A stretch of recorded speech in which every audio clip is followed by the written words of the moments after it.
साथियों नमस्कार। मैं राजवीर सिंह सीपीडब्ल्यूडी से रिटायर्ड सिविल इंजीनियर आज आपसे कुछ बात करना चाहता हूँ, कहना चाहता हूँ। मेरा जो मेन फोकस है वो गरीबों पर है कि गरीबों के लिए कहीं भी जगह नहीं बची है। और जो फ्रांस की क्रांति की मैं बात करूं तो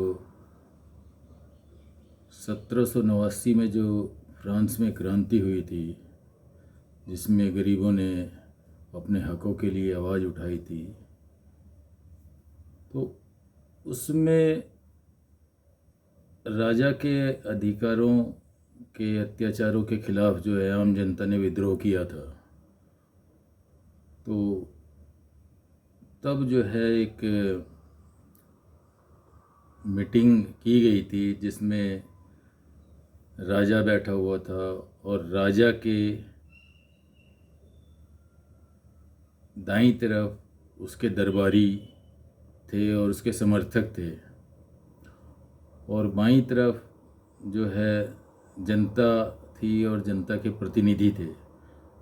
तो ये शब्द जो है मुझे भी अभी पता चला है कि दक्षिणपंथी और वामपंथी कहाँ से आया है। तो ये फ्रांस की क्रांति से जो है शब्द आया है कि जो लोग यथास्थिति को स्वीकार करके उसे आगे चलाए रखना चाहते हैं तो उनको तो दक्षिणपंथी कहा जाता है, और जो उन परिस्थितियों में अमानवीय परिस्थितियों में सुधार करना चाहते हैं तो उनको वामपंथी कहा जाता है।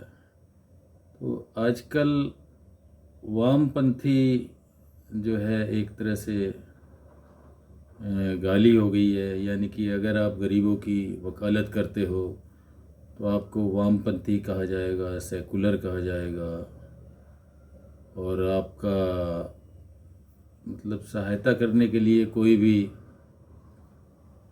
व्यक्ति जल्दी से खड़ा नहीं होगा। लेकिन जो दक्षिणपंथी हैं उनके लिए, क्योंकि वो पहले से ही जो है राजा के दरबारी रहे हैं और पैसे की उनके पास कमी नहीं होती है, तो इसलिए उनकी तरफदारी करने के लिए उनका पक्ष में काफ़ी लोग खड़े हो जाते हैं। और कुछ जो सेकुलर हैं, वामपंथी हैं, उनको भी पैसे देकर जो है अपनी तरफ वो लोग कर लेते हैं, जो यथास्थिति बनाए रखना चाहते हैं। तो मेरा ये मानना है कि यथास्थिति में सुधार अवश्य होना चाहिए और इसके बिना हम प्रगति नहीं कर पाएंगे। लेकिन दूसरी तरफ ये भी है कि जो नया विचार प्रस्तुत करते हैं उनके लिए बहुत मुश्किल होती है, क्योंकि उनके पास ना पैसा होता है, ना उनके समर्थक इतने मजबूत होते हैं, क्योंकि वो यथास्थिति से मुकाबला करने के लिए उतने सक्षम नहीं होते हैं। तो मेरा वर्तमान में राजनीतिक व्यवस्था के लिए ये मानना है कि उसमें गरीबों के लिए जगह बच नहीं पाती है बिल्कुल भी। गरीब अगर जो है इलेक्शन में भी खड़ा होता है तो इलेक्शन में उसके पास इतने पैसे नहीं होते कि वो चुनाव में खड़ा हो और जीत जाए, जबकि जो पैसे वाले हैं, जो वर्तमान व्यवस्था से जुड़कर और उसके साथ खड़े होकर उसका लाभ उठा लेते हैं, पैसा खर्च करने के लिए तैयार होते हैं, तो वो लोग जीत जाते हैं। तो वर्तमान लोकसभा में या राजनीति में कहीं भी जो है हमारे पास ऐसे उदाहरण नहीं मिलेंगे कि जहाँ गरीबों ने अमीरों को टक्कर देकर लोकसभा में या विधानसभा में अपना स्थान बनाया हो। तो इसके लिए मैं एक आपको सुझाव देना चाहता हूँ, और मैं चाहता हूँ कि उस सुझाव पर आप भी मुझे हाँ या ना में जवाब देकर मुझे बताएं कि ये सुझाव अच्छा है या ठीक नहीं है। तो वो सुझाव क्या है? सुझाव मेरा ये है कि जो वर्तमान राजनीतिक व्यवस्था है, पार्टियां इसी को चला रही हैं, और इन पार्टियों के समर्थक अमीर भी हैं, गरीब भी हैं। चाहे आप कांग्रेस को ले लीजिए या भारतीय जनता पार्टी को ले लीजिए या समाजवादी पार्टी को ले लीजिए, बहुजन समाज पार्टी को ले लीजिए, या और किसी भी पार्टी को ले लीजिए जो देश में काम कर रही हैं, तो उसमें मुख्य रूप से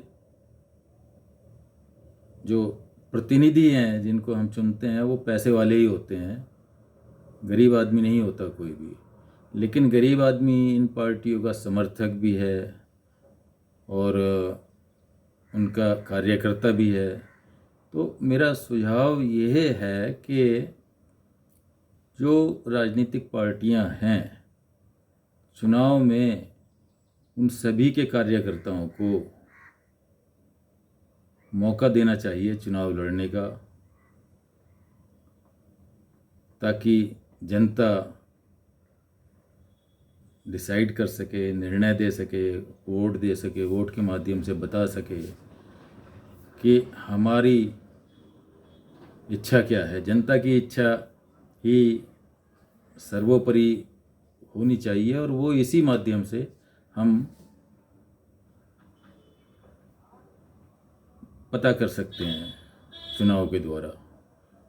तो ये मेरा विचार है कि जैसे भारतीय जनता पार्टी है, अगर उसके जो कार्यकर्ता हैं वो जो जनता के और पार्टी के बीच के कार्यकर्ता हैं, जो जनता को और पार्टी को एक दूसरे से जोड़ने का काम करते हैं, चाहे वो अमीर हैं या गरीब हैं, कोई पैसे से मदद करता है, कोई तन से मदद करता है, पब्लिक के बीच में जाकर करता है। तो इसी तरह कांग्रेस के भी कार्यकर्ता हैं और दूसरी पार्टियों के भी कार्यकर्ता हैं। तो मेरा ये मानना है कि चुनाव में हर एक कार्यकर्ता का पार्टी के चुनाव चिन्ह पर अधिकार होना चाहिए,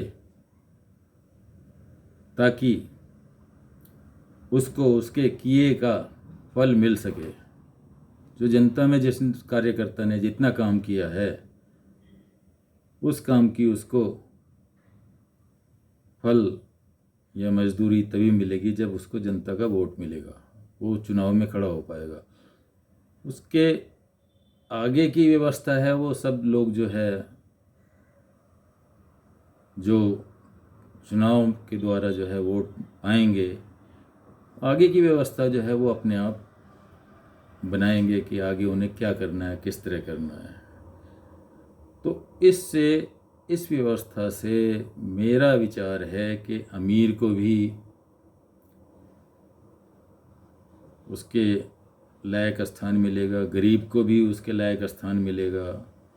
और जो आज ये असंतोष फैला हुआ है या अमीर गरीब की खाई बढ़ती जा रही है, ये भी एक तरह से खाई को पाटने का ही काम होगा। तो साथियों, मैं चाहता हूँ कि इस पर आप जो है बताएं कि क्या ये विचार अच्छा है, या वर्तमान राजनीतिक व्यवस्था जिसमें केवल अमीरों का ही स्थान सुरक्षित है, गरीबों को कोई भी स्थान नहीं मिल पा रहा है। तो मैं यही आपसे कहना चाहता हूँ। धन्यवाद।